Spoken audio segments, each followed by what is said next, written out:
Comienza el siglo XX. La industrialización en España alcanza algunas zonas que habían comenzado su prosperidad el siglo anterior. Sin embargo, otras, las dominadas por la actividad agrícola como Extremadura, siguen sufriendo la penosa situación y los problemas heredados de la crisis de fin del XIX. El aumento general de renta y del coste de la vida hacía que para los jornaleros y los campesinos de escasos recursos fuera cada vez más difícil acceder a las necesidades básicas. La pobreza, el hambre y estar en el límite de la subsistencia marcaba su vida. Esta era la situación. La situación antes de la República es que en Extremadura se estaba pasando hambre. Se estaba pasando hambre. Esa era la situación de los campesinos, que eran la mayoría de los ciudadanos, no lo olvidemos, de esta, al menos de la provincia de Badajoz. Al menos de la provincia de Badajoz, también un poquito de Cáceres. Estaba sometido completamente al jornal que te daban aquí, 4, que la mayoría de ellos no podían, porque claro, ahora llegaba la temporada de la bellota y tenías que ir a la bellota a que te pegaran 4 palos la Guardia Civil o te metieran y te llevaran a Chirona, porque no había. Ganando, que aquí yo he conocido ganar 1,50 y tenían 4 hijos y valía el pan a 50 céntimos. ¿Podrían comer esos hijos mucho? Le dicen que era el tiempo de la media sardina. Compraban un cuarto kilo de sardina para toda la familia, le daban media a cada uno de los hijos. No teníamos más posesión que nuestro cuerpo, y nada más. Lo demás no teníamos más que nuestros brazos para trabajar.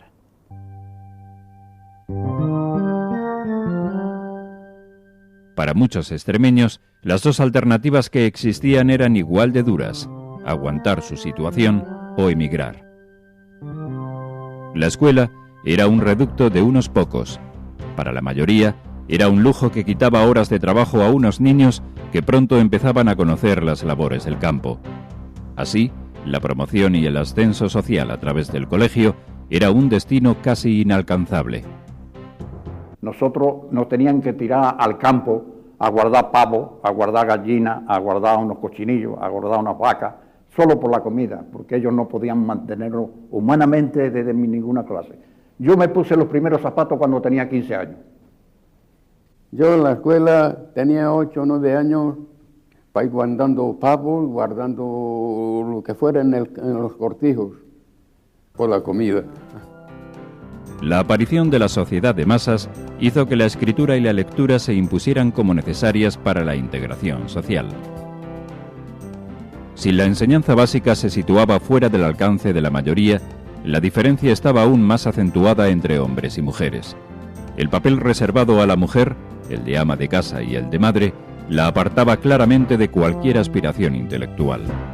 Mis hermanos los enseñó mi padre, porque él decía que a las mujeres no le hacía falta en aquella época, pero los hombres los enseñó él. Y a todos los compañeros que tenían en el campo, a todos los enseñaba él a leer y a escribir. La cultura no tenía la difusión que tiene hoy, ni la gente tenía la vocación de estudiar que hoy tiene, ¿verdad? Entonces quiere decirse que la mayoría de los estudiantes pertenecían a clases acomodadas y por consiguiente eran más bien conservadores, de raíz. Mi padre fue concejal sin saber hacer su nombre y se engrandecía. Mi padre, concejal, ya ves, sin saber hacer su nombre. La Iglesia era un reflejo de la situación social extremeña. En su seno se situaban jerarquías muy conservadoras y totalmente identificadas con las prácticas caciquiles y con los grandes terratenientes. Por otro lado, los sacerdotes cercanos al jornalero acostumbraban a comprender las preocupaciones y las aspiraciones de los campesinos. Es que la Iglesia estaba más a favor de la derecha que de la izquierda. El anticlericalismo yo creo que deriva fundamentalmente del hecho de que los sacerdotes en general estaban más vinculados a las clases conservadoras que al pueblo. Esto no cabe la menor duda, ¿verdad? El sacerdote que acudía a tomar todos los días el chocolate en casa de la marquesa era pues un señor que no podía gozar de una popularidad, no podía ser considerado como un amigo del pueblo, sino como una persona adherida a las clases dominantes. Todos iban corriendo a besarle la mano al cura. Yo no me movía, me quedaba ahí plantado. Y mi madre, la pobre, dice, tienes que ir porque la gente, las mujeres, dicen que si eres malo, que si esto, que si no te damos consejos, y yo no hacía caso. Usted conocerá el hecho de que existe un aforismo muy divulgado que dice que el español es un señor que va siempre detrás de un cura. Dice unas veces con un palo y otras con una vela. Bueno, pues lo que no cabe la menor duda es que en la época de la República tocó ir detrás con el palo. La sociedad española en general, y la extremeña en particular, estaba marcadamente dividida en dos: los partidarios de un cambio económico y social y los que se resistían a que estos se llevaran a cabo. Lo mismo ocurría dentro de la Iglesia. Lo que es evidente que sí, que existió un anticlericalismo, pero que no estaba justificado, porque junto a esas personas había otras que eran verdaderos apóstoles y gente sacrificada. Había muy buenos párrocos aquí antes del movimiento, ¿eh? Aquí había un párroco o dos buenísimo, que fue precisamente desterrado de este pueblo. El cura que teníamos nosotros aquí en el pueblo. Era maravilloso. Se quedaba sin comer para darle a los pobres. Yo soy de izquierda, pero me ha gustado mucho la religión y me gusta. Y fui a misa y me ha apartado una persona y me dice, ¿dónde vas tú, roja comunista? Digo, le pegué un empujón y le dije, voy a misa. El problema social más grave era la propiedad de la tierra. La sociedad extremeña era eminentemente agrícola y la desigualdad en el reparto de las fincas repercutía en los ciudadanos dividiéndolos en dos grupos: poseedores y jornaleros. De esa época, siglo XIII, mediados del siglo XIII, principios del siglo XIV, viene esa oligarquía agraria que llega hasta finales del siglo XIX, hasta mediados del siglo XIX. Con las desamortizaciones liberales se piensa que Extremadura, España en general, pero Extremadura, que es lo que nos ocupa, pues esas desamortizaciones de alguna forma van a beneficiar al conjunto de la sociedad extremeña. Y vemos claramente que es todo lo contrario, es decir, la propiedad incluso se concentra mucho más. Porque este es un pueblo que está casi todo murado, pero las fincas están entre muy poco. Las grandes fincas aquí no hay nada más, había nada más que cotos y fincas nada más que de hacendados nada más. Aquí el sector agrario era predominante, pero un sector agrario marcado por la desigualdad. Un amplio territorio controlado por una serie de terratenientes en las que trabajaba jornaleros, campesinos, con un salario realmente muy precario. Porque lo único que decían, estos no hay que darlos nada, estos no hay que darlos absolutamente nada, porque así es el motivo de que los llevemos nosotros a rastra. Esa era la misión que había aquí en toda la provincia de Cáceres y parte de Badajoz. Los grandes propietarios, los que de verdad tienen el poder económico, normalmente incluso no viven ni en Extremadura. En muchos casos viven en Madrid, sobre todo además si están metidos en políticas, si llegan a ministros o llegan a... Estos viven en Madrid. Dueños de tierras que ni las conocían siquiera, que vivían a lo mejor en el extranjero, o vivían en Madrid, o vivían en Barcelona, o en Bilbao, lo que sea, ¿no? Sí, saben de que tienen aquí una finca, ni la conocen siquiera. Si acaso con el administrador es el que le tiene alguna comunicación y nada más, ¿no? Claro, eso, para mí eso es una injusticia.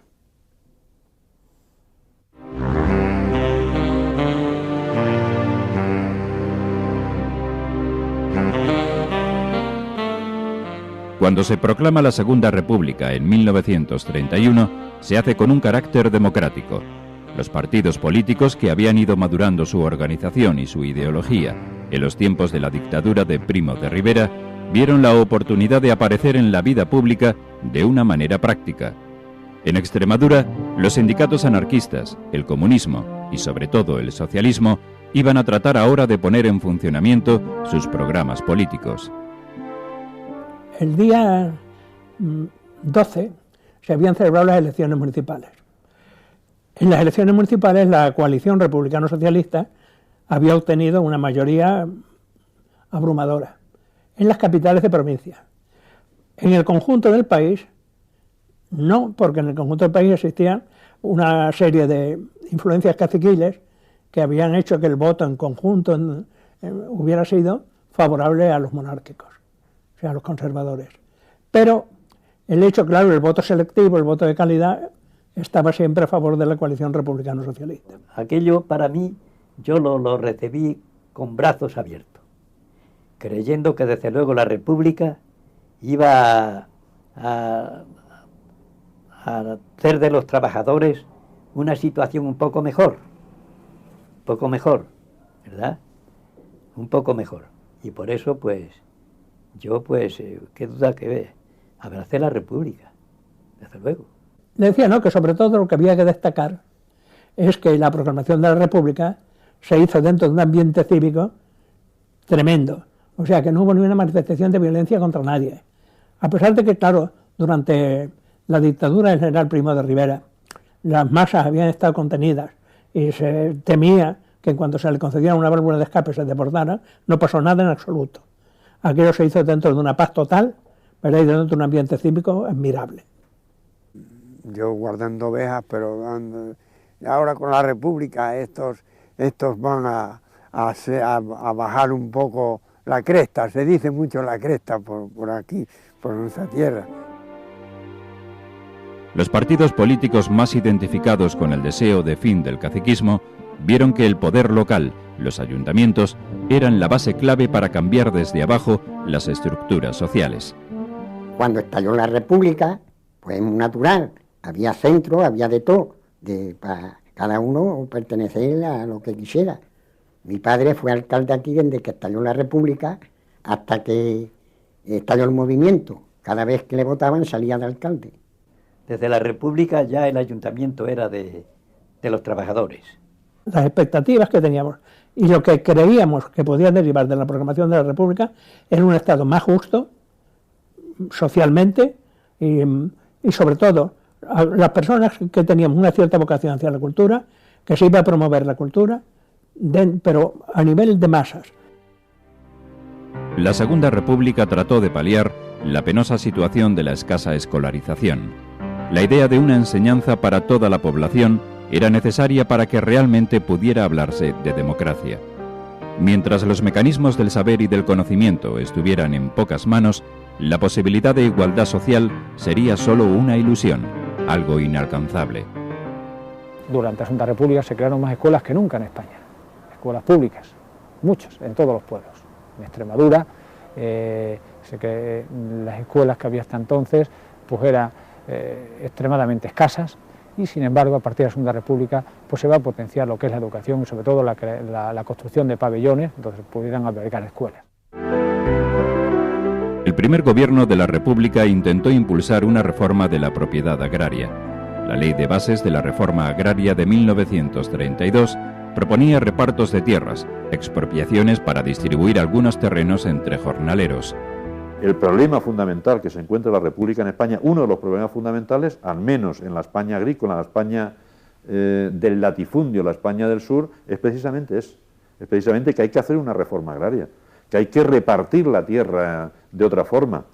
Sindicatos como la CNTT, ligada a la UGT, pues van a movilizar a los campesinos, de forma que estos van a protagonizar lo que es la ocupación de tierra, que no es otra que la reforma agraria amparada en la República.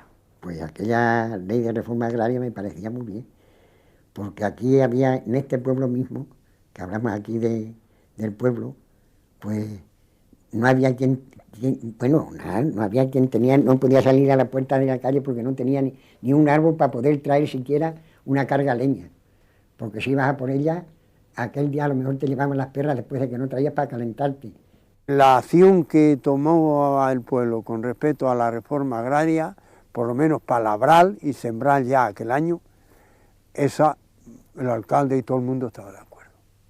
Así que se nombraron una comisión y en una de las de esas, pues publicaron un bando, todo el que quisiera participar a esa labor.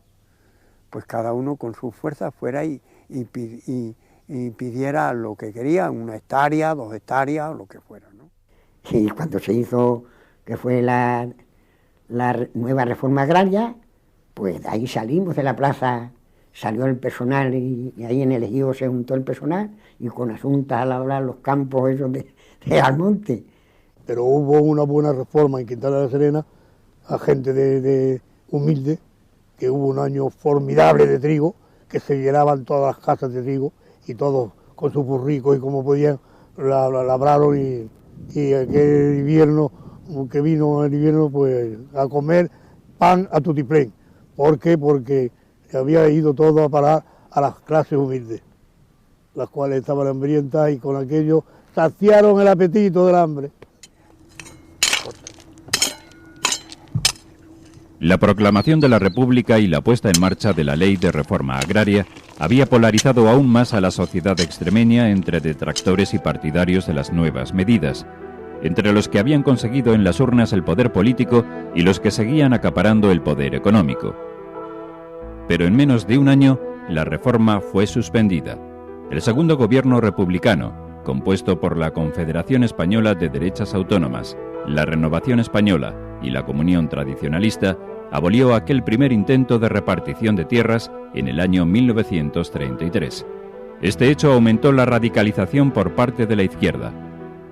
Porque en las elecciones que las ganó Gil Robles, la derecha hizo lo que quiso luego, ¿no? Y entonces, ¿qué pasaba en toda la Extremadura? Y prácticamente en España sería, pero en toda Extremadura y Andalucía, pues los caciques, que eran los que disponían del dinero y de todo, pues no daban trabajo, el menos posible, y se lo daban a los que lo habían apoyado, nada a aquellos que se sentían un poco, que se habían manifestado un poco de izquierda, socialistas, que era lo que más había, o también algún republicano, o anarquistas, que también por aquí había bastantes anarquistas en varios pueblos. Creo que la República no tuvo tiempo, porque hay que tener en cuenta también que la República tuvo épocas en que fue gobernada por monárquicos. Claro, una república gobernada por monárquicos, ya sabe usted lo que se puede esperar de ella. Pero la sociedad no estaba dividida solo con motivo del reparto de tierras. Las diferencias se abrían también entre todo lo que se identificara con el poder establecido y entre todo lo que significara un viento de cambio. La Iglesia, pilar clave del conservadurismo, sufrió también las consecuencias. Los nuevos deseos de reformas significaban un recelo al estamento eclesiástico, sobre todo hacia sus escalones más elevados. Durante la Segunda República, y era un deseo expreso, yo creo que de su hombre más representativo, por muchas razones, como fue don Manuel Azaña, que en su figura encarnó lo que era el movimiento laicista, laico de la Segunda República, pues, entre otras cosas, se trató ya no solo de que estamentos tan corporativos y que tanto han tenido que decir en la historia de España como el estamento militar perdieran parte de su protagonismo, sino que también otros estamentos no menos importantes, como es el eclesiástico, pues desde luego perdieran la importancia que hasta entonces había tenido en España. Había escritores como Azaña, que escribió mucho, que era muy anticlerical, y como que era Almoral, Giral, que se escribía mucho lo que había sido la Iglesia, pues eso iba penetrando en el pueblo. En mi pueblo iba poca gente a misa. Se potenció lo público, sin embargo, la enseñanza eclesiástica se restringió. Los conventos, muchos fueron cerrados. Para mí, el hecho de que la enseñanza religiosa, que evidentemente fue perseguida durante la República, tuviera tantos obstáculos, para mí fue un error tremendo, como la expulsión de los jesuitas. Me parecieron dos cosas que chocaron, en primer lugar, con el sentir popular de la gente. Bueno, no cabe la menor duda que con un concepto quizás a lo mejor un poco primario de la religión, pero en España las masas estaban adscritas a la Iglesia Católica. Todas estas diferencias entre los partidarios de las reformas y sus detractores se iban a dejar notar en la afiliación política. Los años de la Segunda República fueron de una efervescencia política incomparable con periodos anteriores. La posibilidad de manifestación y de proselitismo hizo que los partidos salieran a la calle. Tiene su justificación entre otras cosas porque a partir de la Segunda República se instauró en España un régimen de libertades. Hasta entonces, recordemos, la dictadura de Primo de Rivera, pues no había afiliación, había un partido único, pero realmente no había partidos políticos abiertamente democráticos, no había ninguno, para poder inscribirse y desde luego defender sus ideas. Extremadura era eminentemente agraria y pensaba que sus intereses podían estar mejor representados y sobre todo mejor defendidos en organizaciones más apegadas a lo que es el movimiento obrero, como eran las organizaciones de izquierda. Socialismo, comunismo y anarquismo van a ser las vías de principal afiliación. Los anarquistas, escasos en Extremadura pero con una pequeña representación, confiaban en las ideas de la libertad individual a través de la educación. El anarquismo era el que más desconfiaba de la jerarquía y de la organización estricta. Por eso, eran los que más incidían en la necesidad de educar. El AFAI de la CNT había constituido en aquella fecha, en Quintana de la Serena teníamos, los de las Juventudes Libertarias, teníamos constituido un grupo artístico que se titulaba El Progreso, Grupo Artístico El Progreso, al cual yo pertenecía a las Juventudes, pero como pertenecía a las Juventudes, en el grupo aquel tuve ocasión de hacer ciertos papeles. El comunismo insistía más en la necesidad de la organización y de la jerarquía para poder combatir a los poderes tradicionales y al caciquismo. Miraban con admiración el ejemplo soviético. El término revolución significaba para mí un cambio de la situación de esclavos que teníamos los trabajadores. Significaba para mí, que creía que eso era mejor, ¿verdad?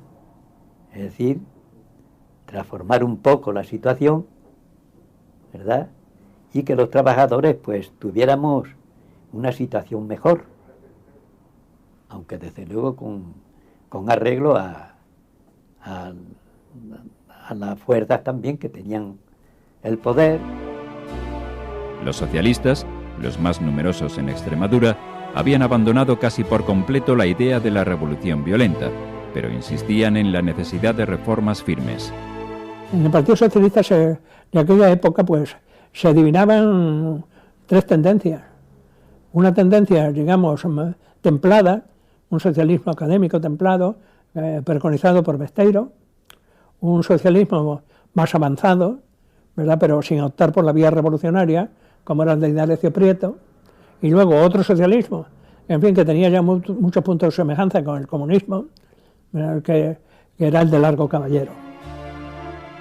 Los partidos políticos se encontraban con un obstáculo muy importante para la difusión de sus ideas, el alto índice de analfabetismo.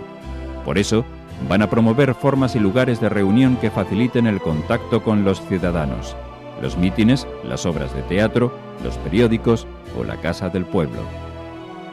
Todas las noches leían el periódico, porque entonces no había ni radio, ni televisión, ni nada.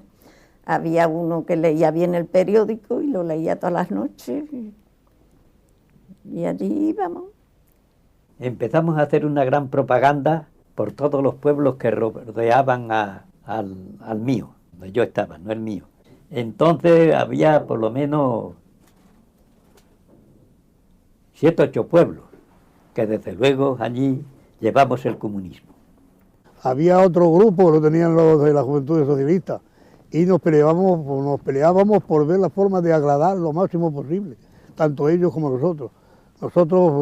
Ellos ponían unas obras en las cuales eran comprensivas, pero las nuestras también, de los libertarios también era, por aquella fecha se hablaba y teníamos a nuestro alcance pues el Cristo moderno, la libertad caída, la muerte del tirano, los caballeros de la libertad, el mundo que nace. Y me acuerdo de muchísimas más que las poseíamos y poquito a poco, con una buena afición, las íbamos colocando y las íbamos representando. De esta manera, en la Segunda República se creó un ambiente marcado por la política. La inercia hizo que masas de campesinos vieran a los partidos prorrepublicanos como solución a su mísera vida, sin importar a veces lo que significaban realmente las palabras socialismo, comunismo o anarquismo. Entonces, pues, la juventud empezó a pintarse todo al Partido Socialista, unos que eran socialistas porque sus familias eran socialistas y otras que no lo eran, pero la juventud de esto de los 16, 17 años, pues íbamos todos al Partido Socialista, a la juventud del socialista. Aquí se organizó la asociación, los socialistas tenían la sede, unificado, era el Partido Comunista y el Partido Socialista, las juventudes, de todo se componía, aquí estaban los archivos, y aquí se reunía, aquí se amasaba, aquí se acordaba, aquí se recibía órdenes, en contacto con el ayuntamiento, en fin, aquí se movió mucho, quizás demasiado. Mi padre decía que era socialista de todo, porque tenía el carnet de la UGT, y él se creía que ese carnet ya era del Partido Socialista, y que era socialista, ¿verdad? Pero mi padre no sabía que era socialista, ni que era la UGT, ni que era nada, pero es decir, que eran hombres del pueblo, del campo, que entre ellos y ellos siempre he visto yo que ha habido armonía y eso. ¿Qué íbamos a saber nosotros de política? A ver, ¿qué íbamos a saber nosotros? Pues no sabíamos nada. Había que apuntarse allí y allí íbamos todos. Y allí todos estábamos apuntados. Si habíamos 40 jóvenes de esa edad, pues solo 10 no estaban, los demás estábamos todos. En Extremadura lo que realmente existe es la fuerza entre los campesinos, entre los jornaleros, los yunteros, los trabajadores en general, la tiene la Unión General de Trabajadores. Y más en concreto, como esta era una tierra que dependía al 90, al 85-90% del campo, de la agricultura y de la ganadería, quien está organizado en los pueblos de toda la provincia de Badajoz y un poco menos en los pueblos de la provincia de Cáceres, es la Federación de la Tierra. Aquel ambiente general de efervescencia política hizo que muchos afiliados asimilaran conscientemente las ideas propugnadas por sus respectivos partidos, convirtiéndose así en dirigentes y directores ideológicos. En el año 33 y 34 yo estaba ya leyendo el periódico de Mundo Obrero. Las clases humildes estábamos pendientes de eso, de que por mediación política, pero por una política completamente sana, y que no hubiese traumas de ninguna especie, pudiéramos llegar a un sitio donde las clases humildes pudieran vivir lo mejor posible.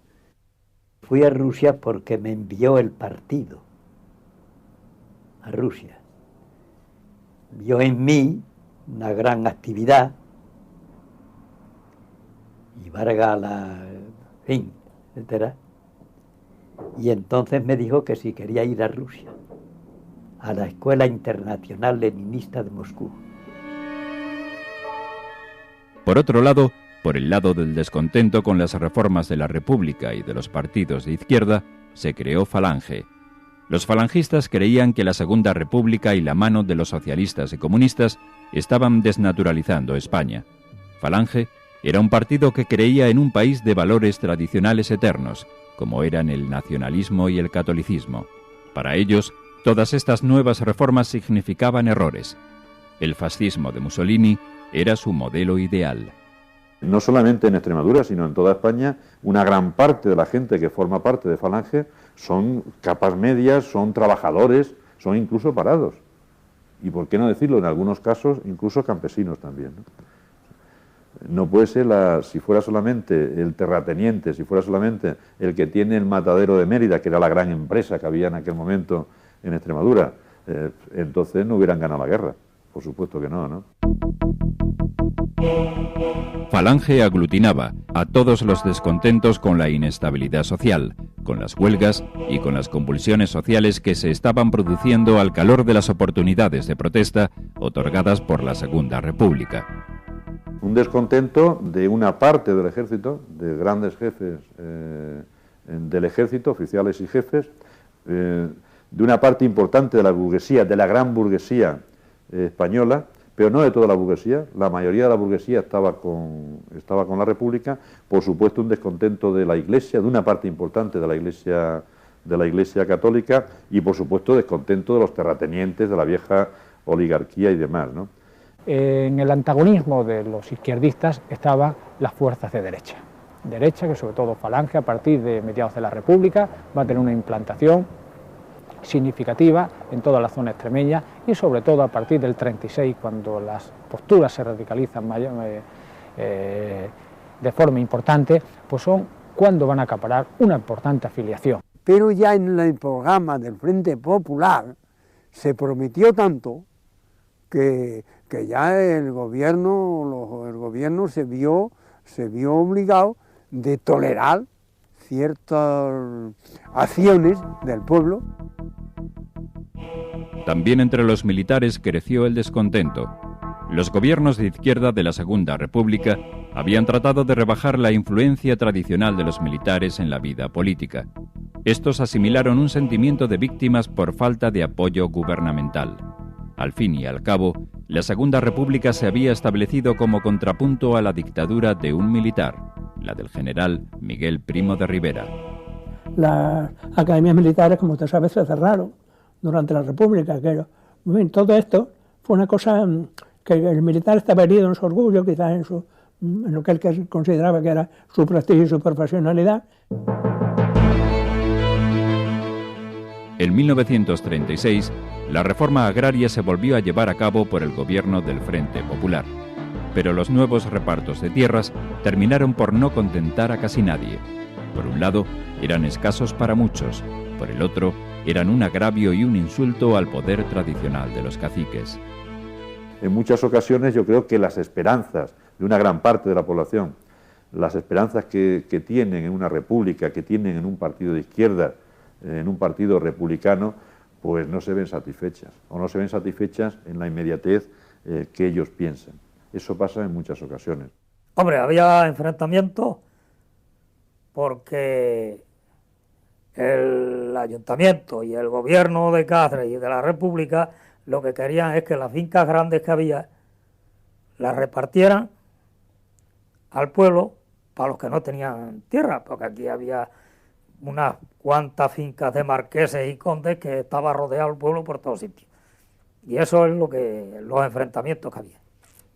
El Partido Comunista pues ya estaba pues también en una situación que la República no era lo que nosotros pensábamos, es decir, un poquito más de cosas para los trabajadores. Evidentemente la ley de reforma agraria, en ese sentido, no se le dio tiempo en realidad para su aplicación. Tenga usted en cuenta que la República duró 5 años y con una redistribución de la propiedad agraria, para eso parece un plazo bastante corto. En muchas ocasiones dice, bueno, la República nos promete tierra, nos promete reforma agraria, pero ¿qué es lo que está pasando en Extremadura? Cuando un trabajador, la República, un campesino, la República le está prometiendo tierras y va a pedir trabajo al que tiene que dárselo, al que tiene la tierra, ese terrateniente le dice que te dé trabajo la República. Muchos jornaleros no esperaron a que el gobierno les diera las tierras. Las tomaron directamente y por la fuerza. Entre ambas posturas, entre izquierdas y derechas, se abría ya un abismo difícil de superar. En marzo y abril, 60.000 campesinos de esta provincia, de la provincia de Badajoz, toman prácticamente toda la tierra, porque pensaban que la reforma agraria, la reforma liberal, la reforma, burguesa, la reforma agraria que se había hecho en Europa durante el siglo XIX y que en España se empieza a hacer en 1932, pues va a una marcha de caracol, digamos, y que realmente pues los campesinos no reciben tierra. La ley de reforma agraria era una ley y por consiguiente tenía unos trámites legales y administrativos a través de los cuales debía ocuparse, pero lo que no podía era pretenderse la ocupación, siento deseable, ¿verdad? Pero lo que no podía pretenderse es que se llevara a cabo de una reforma de una manera violenta, ¿verdad? Y desbordándose en las masas, acotando terrenos y ocupándolos, como pasó en Portugal. Se habló mucho de la reforma agraria durante la República, pero no se llegaba a la reforma agraria, a un decreto ley para la reforma agraria. La reacción a la ocupación violenta de tierras no se hizo esperar. Y entonces los terratenientes esos nos echaron la Guardia Civil y anduvimos casi a palos con ellos, allí en el campo, labrando. ocupamos las tierras por 10 o 12 veces, y yo incluso de noche, y a esas horas nos llevaban también la Guardia Civil. Ahora, eso sí, decían que nos retirábamos, pero a la noche siguiente volvíamos al revés.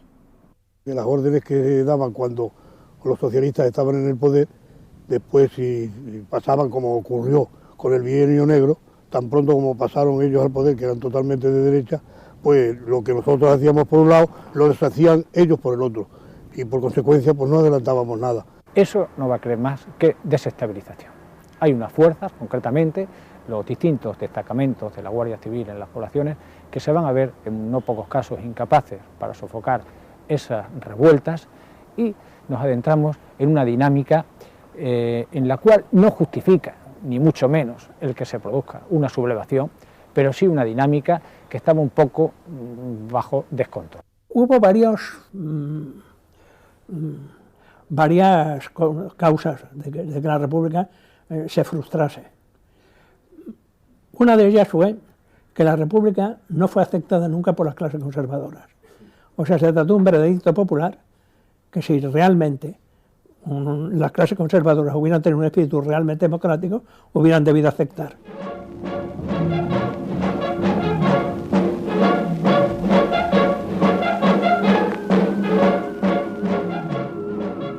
En Extremadura, algunos militares tuvieron noticias de que la sublevación no tardaría. Solo les faltaba esperar discretamente a la señal que ansiaban. Los rumores de conspiración contra el gobierno continuaban acrecentándose. El descontento militar estalló el 17 de julio de 1936 en Melilla.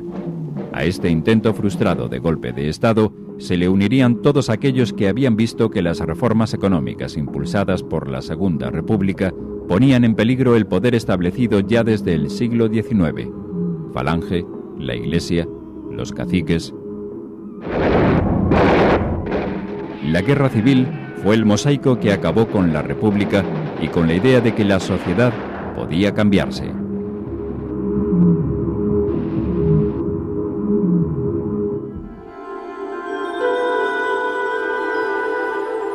El ambiente social en julio de 1936 era de intranquilidad. El asesinato del líder derechista Calvo Sotelo fue el último acontecimiento para que algunos de los militares descontentos con el gobierno del Frente Popular decidieran llevar a cabo un golpe de Estado para derribarlo. Para ello, contarían desde el primer momento con la colaboración de Falange. Luna, el jefe de la Falange aquí en Cáceres, que era un militar retirado por la ley Azaña, pues también sabía que aquí se estaba conspirando, y de hecho aquí a Cáceres llegaban telegramas del gobierno, del Ministerio de Gobernación concretamente, que decían que se vigilaran los pasos, de que realmente se sabía, no solo aquí en Cáceres y en Badajoz, sino en toda España, pues que había una serie de militares que estaban conspirando.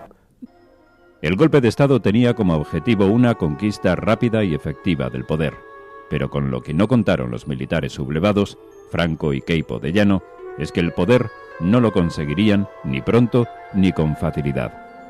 Siempre creímos que al no haber triunfado de una manera total, y sobre todo en las grandes poblaciones, porque resulta que el alzamiento fracasó en Barcelona, en Madrid, en Bilbao, en Valencia, únicamente de las grandes poblaciones, únicamente Sevilla, pues esos señores hubieran arrojado las armas, se hubieran largado y hubieran dicho, bueno, ha fracasado.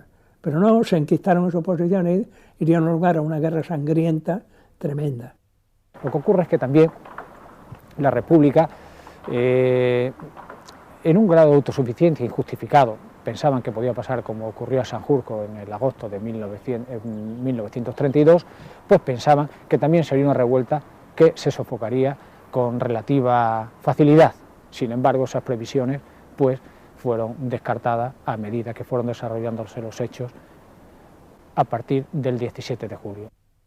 Los militares sublevados trataron de utilizar todos los medios a su alcance para conquistar el gobierno central de Madrid. El objetivo estaba en consumar un golpe de Estado relámpago, utilizando para ello la violencia necesaria para conseguirlo. El terror es enorme y va a ser el arma más importante que tengan los llamados nacionales, los rebeldes, para atemorizar a la población de la provincia de Badajoz, que hay que recordarlo, era una población dentro del contexto de toda España, de lo más revolucionario, por llamarlo de alguna forma. Esta violencia fue aún mayor hacia todo lo que tenía relación con las reformas económicas y sociales de los gobiernos de izquierda de la Segunda República, especialmente la reforma agraria. Se conoce que los metieron el veneno en el cuerpo, que iban a venir, que los iban a quitar lo que tenían los comunistas. Digo yo que sería así, porque si no yo no me explico. Explicar que la represión en la provincia de Badajoz, en la ciudad de Badajoz, que es la capital de esa provincia donde se ha hecho la revolución agraria, quizás la única provincia española donde se ha hecho globalmente la revolución agraria, por eso la represión es mucho más, va a ser más numerosa, e incluso el tratamiento a los vencidos va a ser incluso más cruel que en ningún otro sitio de España. Porque lo primero que hice, el día que tomaron la ciudad, el pueblo, estaba en el campo, y me acordé de los carnés, el mío y el de mis padres. Y entonces fui a un arroyo que había con unos eucaliptos muy grandes, y debajo de los eucaliptos hice una lumbre y quemé los carnés. Y entonces me dijo una moza de servir: Carmen, como entren aquí las fuerzas, no te estés aquí, porque mira lo que le he oído decir a Lama, que como vengan aquí, la primera eres tú y María Barrena, otra que vivía aquí enfrente. Que esa fue la que me salvó, si no aquí me matan. Las tropas de Franco, junto con las de los demás generales rebeldes, hicieron del anticomunismo una bandera. No es que se levantara la República, que fue Franco el ejército el que fue contra un gobierno constituido del pueblo. Cuidado, no vayamos a decir que dicen que los rojos, no hay rojos que valgan, son republicanos, que era un gobierno constituido del pueblo. Casi nadie imaginaba lo que iba a ocurrir. La confusión inicial fue enorme, pues no había frentes de guerra definidos. Era difícil incluso diferenciar quién simpatizaba con los alzados y quién no. Las noticias que se recibieron al principio fueron fragmentarias, fueron incompletas. No se tuvo una noticia cabal de la importancia de la insurrección. Incluso no estaba todo el ejército detrás, ni muchísimo menos estaba todo el ejército detrás del golpe, porque si no, no hubiera habido una guerra de 3 años. Hubiera acabado, como decía Franco, y como pensaba Mola, efectivamente en 7 días. Pues la guerra, cuando estalló el día 18 de julio, aquí no pasó nada absolutamente. No, tardó unos días, porque ya digo, estaba mi padre de alcalde, y hasta que ya se vino el personal tranquilo, aquí no se lanzó ni unos ni otros ni nada. Un número importante de los jefes militares que se levantan al grito de ¡Viva la República! Es muy confuso todo esto, ¿no? El levantamiento no se hace con la bandera que conocemos hoy en día, la bandera física, la roja y amarilla, igualda, se hace con la bandera de la República. Para las tropas sublevadas era necesario eliminar y neutralizar a cualquier opositor al alzamiento. De esta manera, las prisiones comenzaron a llenarse. Solo los lazos de amistad o familiares pudieron salvar a muchos de la prisión o de una muerte segura. Mi padre le detuvieron, le hicieron enseguida preso gubernativo. Mi padre, cuando estalló, cuando vinieron a hacerse cargo del ayuntamiento, le hicieron preso gubernativo. No tuvo nada más que tuvo también mucha suerte, porque el teniente coronel que vino había estado en el ejército con él, que era comandante. Total, que lo llevaron a Plasencia, y al bajar en la puerta Talavera, pues se encontraron con uno que había servido con mi padre, que se llamaba don Emilio Talavera, era brigada. Y le dice: ¿dónde te llevan, Máximo? Dice: ¿a dónde me van a llevar? Al matadero. Dice: llevarlos a estos al cuartel y que no los toquéis ni un pelo, que si los tocáis algo me encargo de vosotros. Los bienes de los detenidos a menudo eran arrebatados, sobre todo si habían sido fruto de las expropiaciones de tierras llevadas a cabo por la reforma agraria de la Segunda República. Teníamos tierra en el año 36. Teníamos una parcela que habían repartido las tierras, que era la reforma agraria. Y entonces, cuando entró el movimiento, teníamos la casa llena de grano.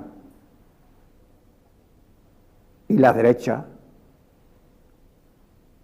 cuando tuvimos que huir del pueblo, cuando llegamos a casa no teníamos ni un grano de trigo, lo habían llevado todo. todos se lo habían llevado. No será más que a mi padre le quitaron toda la cosecha, eso sí, la que tenía allí, la que tenía aquí en otra finca, y otra finca que había ahí en Malueñe, esas todas se incautaron de ella. Pero la manera más eficaz para los sublevados de quitar de en medio a posibles opositores era la eliminación física, la muerte. Además, todos los odios y rivalidades maduradas con motivo de las disputas por las reformas sociales o por las tierras afloraron de una manera trágica. Una primera fase, que son lo que algunos historiadores han llamado como los fusilamientos incontrolados.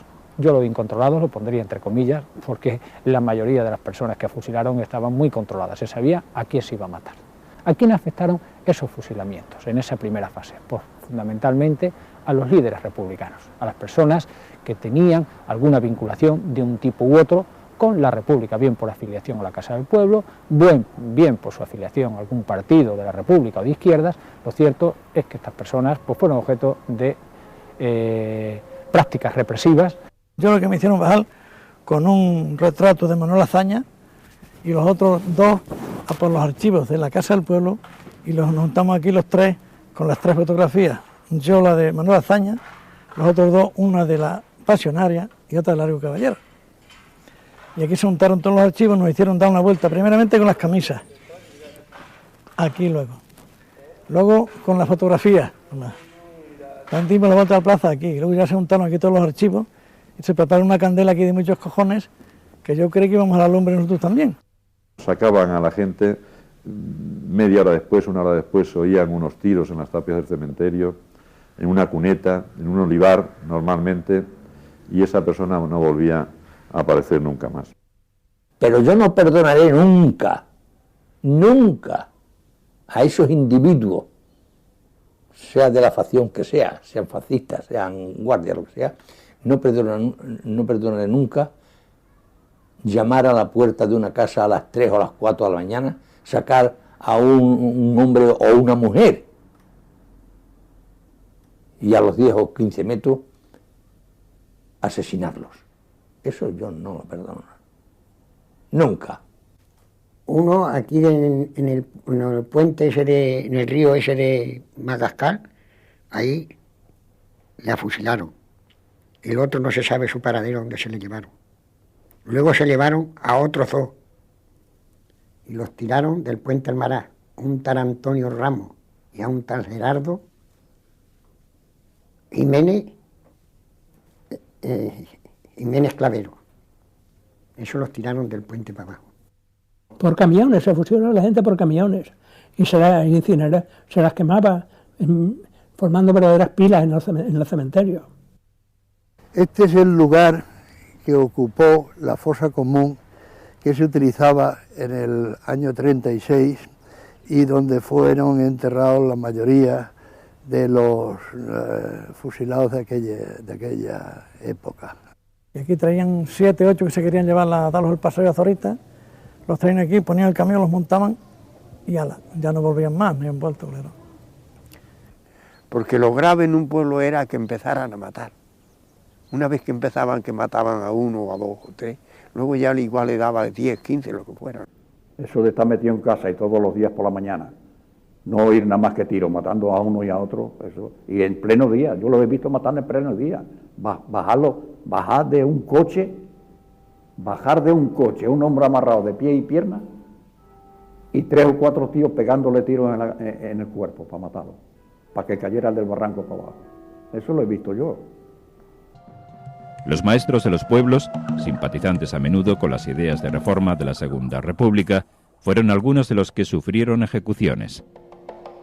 Precisamente el maestro que me daba clase a mí cuando andaba a la escuela fue de los primeros 16 que mataron aquí en el pueblo, por las ideas que tenía, ideas políticas, nada más. Pero que no hay que olvidar que las mujeres también fueron represaliadas en la Guerra Civil Española, al menos en la provincia de Badajoz. Porque era la mujer que había bordado la bandera de no sé qué sindicato de la UGT, porque era la chica joven que había ido a tal manifestación, que la habían visto, una manifestación del 1 de mayo, por estas cosas morían las mujeres.